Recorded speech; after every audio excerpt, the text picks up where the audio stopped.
أعوذ بالله من الشيطان الرجيم. بسم الله الرحمن الرحيم.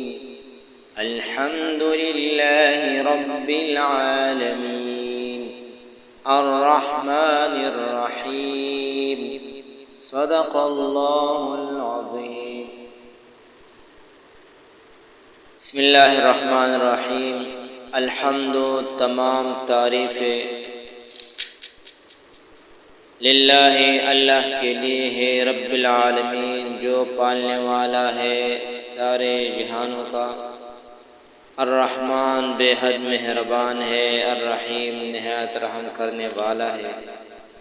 الحمد طول تعریفنا للہ خاص اللہ لردی رب العالمین چربدہ مخلوقات دے. الرحمن عام مہربان دے، الرحیم خاص مہربان دے. الرحمن الرحیم سے آج تفسیر ہوگی.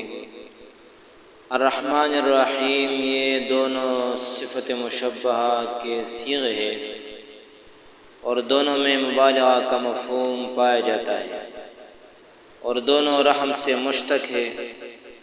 مفسرین کرام نے دونوں لفظوں کے مفہوم میں مختلف طریقوں سے فرق بیان فرمایا ہے.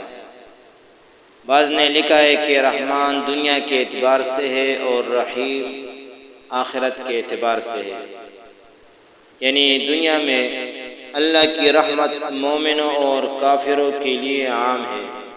دنیا میں دنیاوی فوائد سے مومن اور کافر یکساں طور پر فائدہ اٹھا رہے ہیں، یہ اس کی صفت رحمان کا اثر ہے.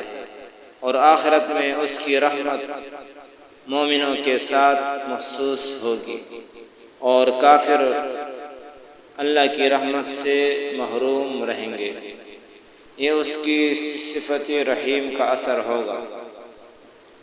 اسی طرح دیگر مفسرین الرحمن الرحیم میں فرق فرماتے ہیں کہ رحمان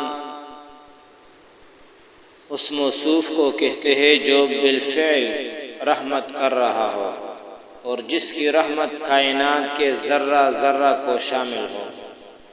اور رحیم اس ذات کو کہتے ہیں رحم جس کی صفت لازمہ اور خصوصیت ذاتیہ ہو، صفت عارضہ نہ ہو. تو مطلب یہ ہوا کہ اللہ تعالیٰ جو بالفعل ہر آن میں اپنی ساری مخلوق پر رحم فرما رہا ہے، یہ رحم اس کی ذات پاک کو لازم ہے اور اس کی صفت ذاتیہ ہے. اسی نقطہ کی طرف اشارہ کرنے کے لیے رحمان کے بعد رحیم کو بھی ذکر کیا گیا. اللہ تعالیٰ سے دعا ہے کہ ہمیں